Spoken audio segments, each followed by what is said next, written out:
Hey everybody, welcome back to Living Simply with Dr. Gina. Today we are talking about the power of validation. Dr. Gina, I'm so excited. Let's talk about validation.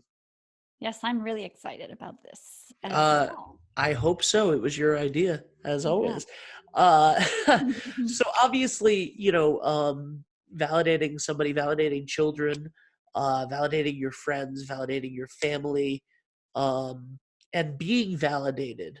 These are all really heartwarming things, and but we're going to talk a lot about the benefits of validation, the power of validation today. So in your mind, what do you think, just the broad outline before we get into the nitty gritty of it, what do you think is the power of validation? So, first, for clarity, let me just explain what I mean by validation. Yes, please. So, validation is when someone is experiencing a feeling, an emotion, to validate them is to basically allow them to experience what they're experiencing without judgment and reflecting back that you understand how they feel if you were them. So when we validate someone, whether it's an adult, a kid, we don't have to agree with how they feel. It has nothing to do with agreeing. It's basically mirroring back that we understand how they feel and we reflect back our understanding of how they feel. And what are some of the ways that that can really affect self-esteem? So especially if we start young, with children, is when we don't make people wrong for how they feel, it allows them to trust how they feel. So part of self-esteem is basically trusting your inner GPS, knowing it's okay to feel the way you feel. So when we invalidate whether it's a child or an adult, we're basically sending the message that how they feel is wrong. And especially with kids and maybe adults, then we internalize that as something's wrong with me. But when we validate someone's feeling, we basically see them, we accept them, um, we hold space for them. And that inevitably feeds self esteem in a positive way because there's no negative judgment on what this person's experiencing. Right. There's a lot. I feel like there's a lot of like a classic example of validation is like validating and a classic case of where people butt heads on this Mm-hmm. is validating somebody's because I think that we don't necessarily, when we hear the word, we don't necessarily even think in the sense of what you were just saying, where like you're saying to somebody like, I understand what you're that you're angry or you're upset, but I feel like a lot of times, and then this can affect self-esteem starting from a young age of a kid, is we don't validate their feelings around like their dreams and their ambitions, Mm-hmm. and then they don't think like the idea of telling kids like you can grow up to do anything and you can grow up to be anything, and then when that kid says, I want to be a dancer, mommy, and you say, okay, but you should go get a that's a nice dream, honey, but you're not going to be a Go ballerina, get a real job. you should get a real job. Like, all of a sudden that cuts off their self-esteem. Yeah. It's not necessarily even about the ballerina, it's about the smaller version of it, which is what you were saying to begin with. Like, you're not hearing them.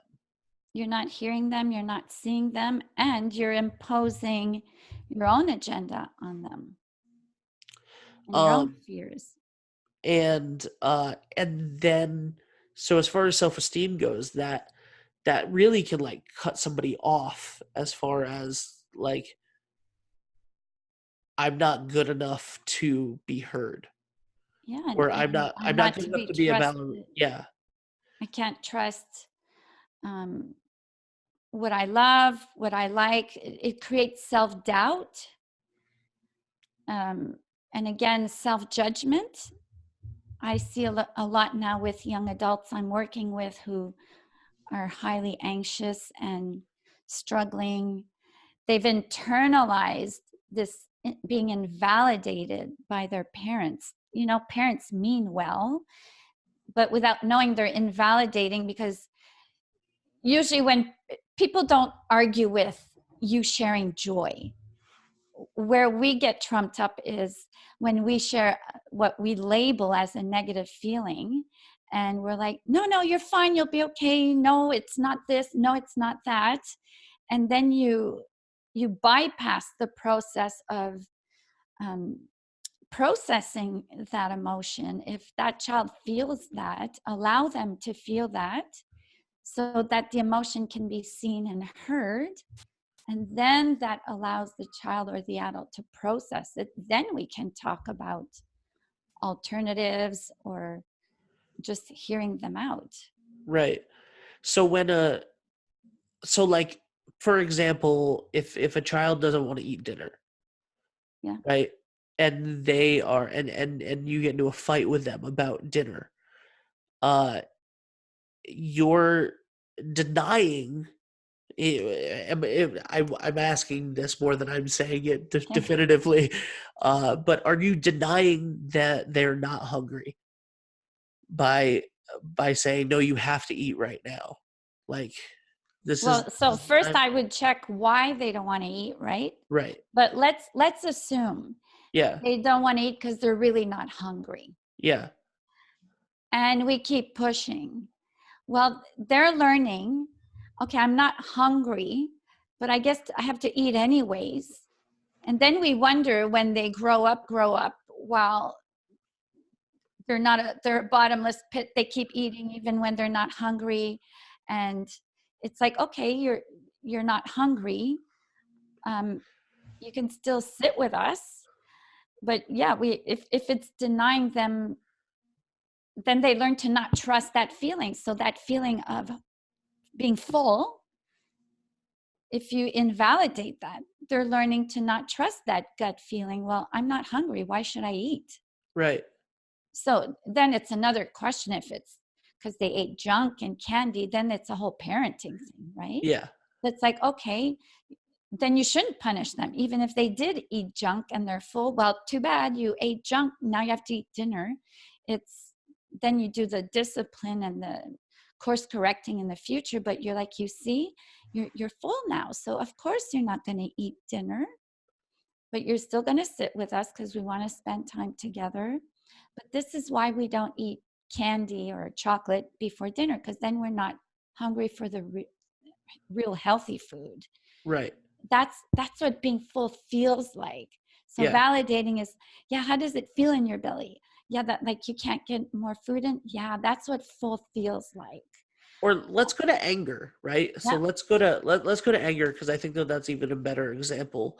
Mm-hmm. We used in a previous episode we used a description of um like you want to go to the beach and it rains and that stinks, or uh I don't know when this is going out, but yesterday was Halloween here in Rhode Island. It was a really bad storm Yeah.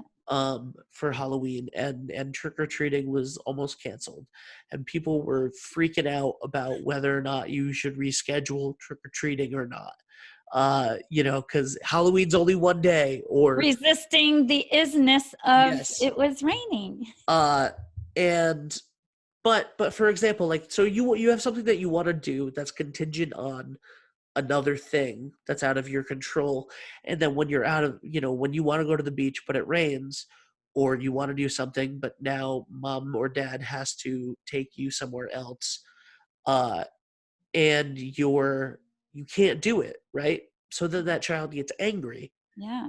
and if you're response, I would assume, by given what you were saying about the food, if your response is stop crying, Yeah. there's no reason to be angry about this. Get over it. It's over. We're not going to the beach. Move on.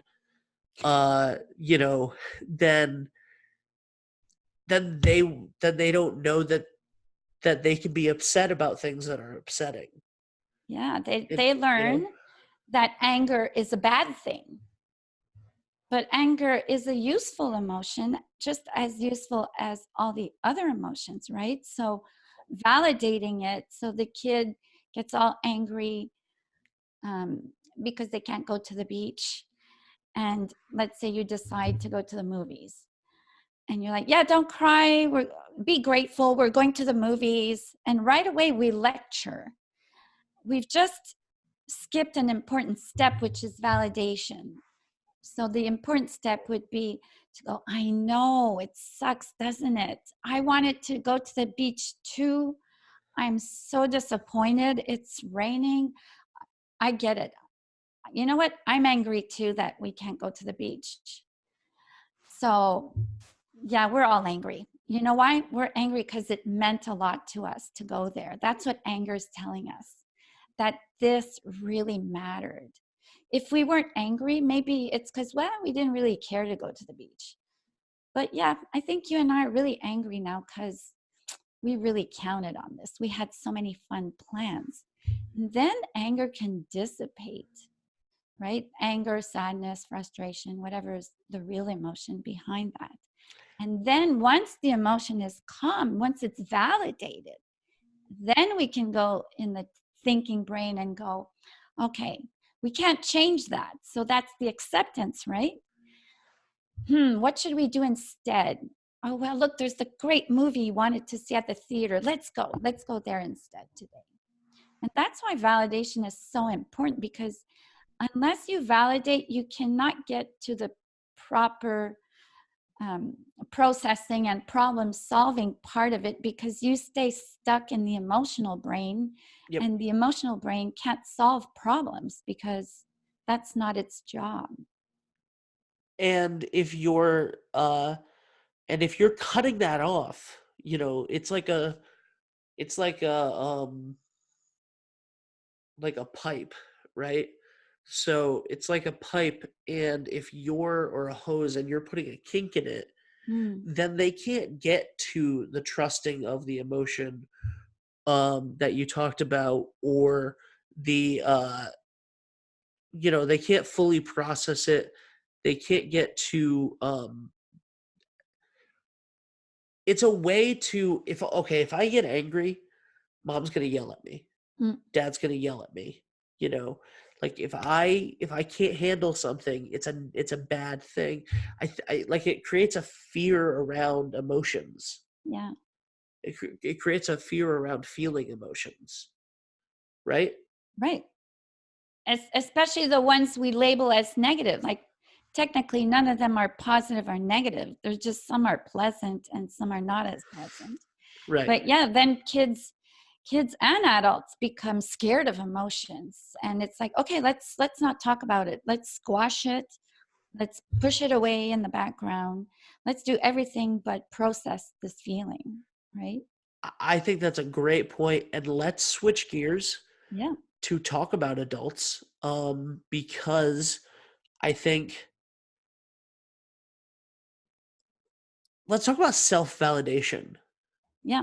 Because something that I think that has come up in my mind a lot as we've been having this conversation is, um, we kink our own hose. We shut off our own pipe when it comes to processing our own emotions.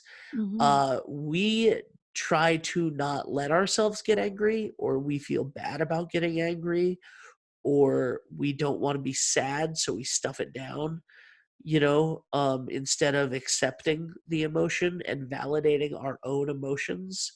Like, how big of a problem do you think, as far as adults go, like not validating our own emotions is? It is a problem because it's no different than with kids. If we don't validate it, we don't give it a voice. And our emotions, which start as feelings, it shows up in our body first, and then our brain labels it with the name of an emotion. Our emotions and our feelings are there to guide us and tell us what matters um, to us, what doesn't matter, if someone has crossed a boundary or not. So if we don't validate our own emotion, then the steps we take after that are not necessarily steps that are in our own best interest, right? So example, guilt. If I feel I should say no to an invitation somewhere, but I don't because it's a nice person and I feel guilty to say no. Um, I'm just going to stay with the guilt and not look at why do I want to say no. So I'm going to say yes when I mean no. And then I go and I resent this person. So it leads to a chain reaction of choices that are not necessarily in our own best interest. Whereas if we went to the initial emotion, let's say is, I don't want to go to that party anymore because I'm tired, I'm exhausted. I said I would go, but when I said yes, I wasn't tired. Well, my self-care is telling me I need to rest. I'm tired. So I need to pay attention to that emotion and then make a choice based on that emotion and not based on guilt. Because guilt is what's going to stuff it in the background, right? Yeah. So if we can't validate ourselves, we can't validate others. We don't learn how to validate children. If we have some, we learn to validating our own emotions is actually a part of self-care, right? Giving them a voice and expressing those emotions. uh Relationships are, you were just touching on it, whether it's a romantic relationship with a partner or a relationship with a parent and child or friends, um like how ridiculously important is validation in that scenario, especially with communication between those two people? Yes, if I think of couples I've seen who keep arguing and, the volume goes up and up and up. Um, Usually it's a sign when people repeat or the volume goes up and the frustration goes up is because we feel invalidated. So when I work with couples, I teach them first, you need to validate each other's feelings so that the defenses can go down. If we invalidate the person in front of us, automatically they'll go on defense mode. And then it'll be tit for tat. Yeah, well, you said this, and then there's no support between both. So they're not acting from a place of that's constructive. It's just based on defensiveness, right? So in it improves relationship because when we validate, basically we're saying, I see you, I get you. If I were you, I would probably see things this way. So it feels safe. The person can relax, communicate assertively, express what they're feeling, and then they reciprocate, right? The other person can do the same, and then you can problem solve from a place of calm and not from defensiveness, which usually won't get you very far. You just brought up assertiveness. Yeah. uh how can validation validating do you think that validating leads to assertiveness, and not validating shuts that off as well? Or like what do you think the relationship is between validation and being assertive in situations? So being assertive entails that it has to do with someone else, right? Whether it's a community or one-on-one. To be able to assert yourself, so communicate in a non-aggressive, non-passive aggressive way. So appropriately means you have to speak in I messages, which this is how I feel. So to be able to be assertive, you need to validate your own feelings. So identify how you feel and allow yourself to feel that way without judgment, and then communicate that to the other person without attacking and speaking about them, because our feelings are our feelings.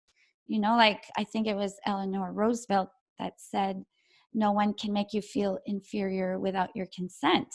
So expressing ourselves assertively means we're not blaming the other or controlling the other. It's about me. So being assertive is speaking in I messages about our feelings and our needs. And to do that, we need to validate ourselves. It's really interesting. The title is The Power of Validation, and I, going into this episode, had no idea of how important validation was, and then the real power. Like I really didn't, Mhm.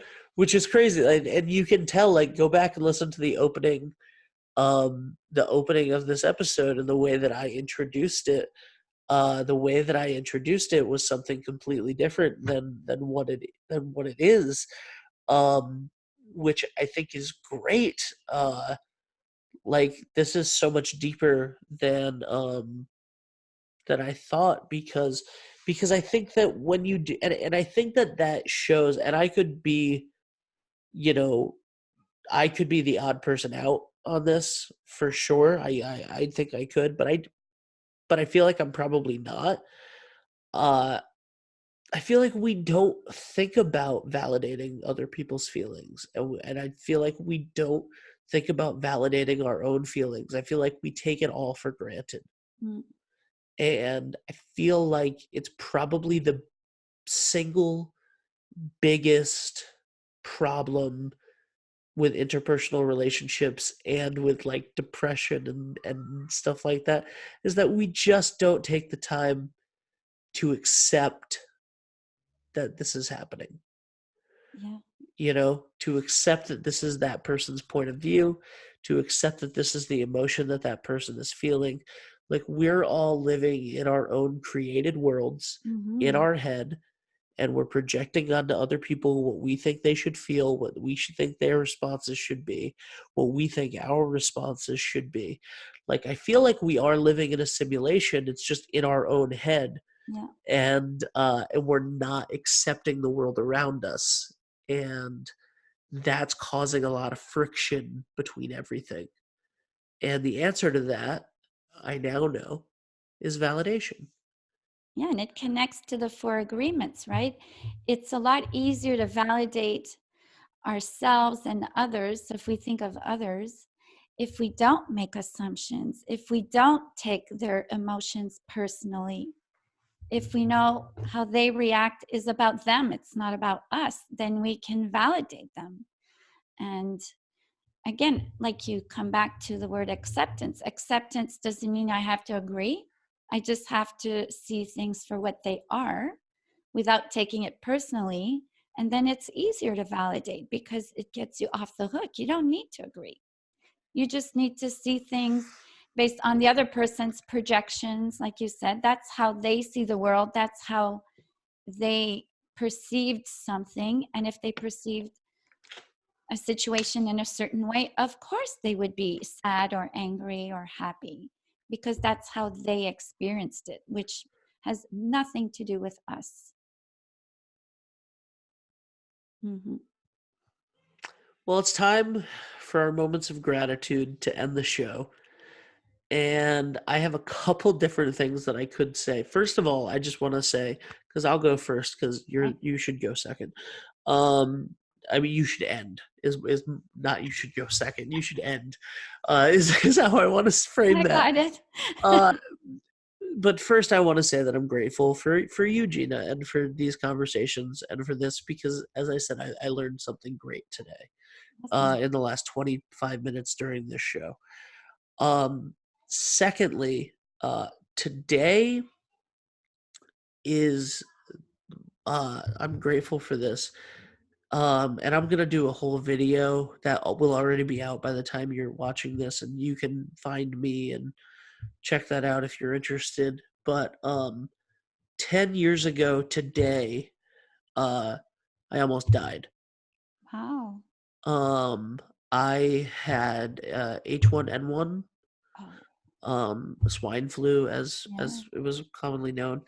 It was an epidemic in 2009 in the United States, at least, and some kids had it in a play that I was doing, and they came, even though they were ridiculously sick. They still came and did the show, and they hugged me afterwards. And I got sick, and I ignored it because I didn't have health insurance. So I was like, "It's just the flu. I'll be fine." And then I went to the hospital, and they were like, "You're quarantined." And then I crashed on Halloween night, Wow. and I got sent to the Yale University like health center, and they put me in like a coma for 2 weeks, and just a bunch of horrible stuff. Wow. That was really bad. Like systems were shutting down, and they were like, "You're going to be in the hospital for months and months and months." And I wasn't. I was back in Rhode Island by Thanksgiving, and I was back home in early December. Um, and everything came back, and everything was great. So I'm grateful that I've had 10 amazing years since. Um, I'm also grateful, and this is what the video that I was gonna that I'm, uh, you know, talking about it in on my YouTube channel is, you think that when you have like a big thing like that, right? That like it changes your life, and it didn't. And uh you have to make a choice to change your life, you know? And Yeah. I think that that's something that I'm grateful for, that I know. And I think that's a powerful thing. And that's something that I want to share with people. Wow. So, yeah, so the video is called How I Almost Died and It Didn't Change My Life. And yeah, but I'm grateful to be here, and grateful for 10 years, and to be in, relatively really good health right now. So Well, that's amazing. yeah, I did Yeah. not know that I was going to share that, but Yeah. I'd known you had been sick, but I didn't know it was that bad. yeah. So if you see it on the video right now, this is a scar from a tracheostomy Yeah. Yeah. I that see. they did. But anyway, yeah. So So Gina, you've just impacted my grateful pitch. So I had something else, but that'll be for another time. I'm grateful you survived, uh, because had you not, I wouldn't be doing this. And I picked you. I've been wanting to do a podcast for over 5 years, but I was a chicken. And I found you through Glenn, and you've put me such at ease that I credit me being able to do this because of you. So I'm very grateful you survived. thank you, Gina. That's really nice. My Thank you pleasure. very much. All right. Well, you can find everything in the show notes, for where you can find Gina, drmedrigrano.com. She's available for sessions and all of that stuff. And there's a lot of great resources and content on her website as well. If you like the show, like it, leave a comment wherever you're listening to it or watching it. That would really help. And tell your friends. So thank you so much, Gina. And I hope you, yeah, thank you very much. Well, thank you and have a great weekend.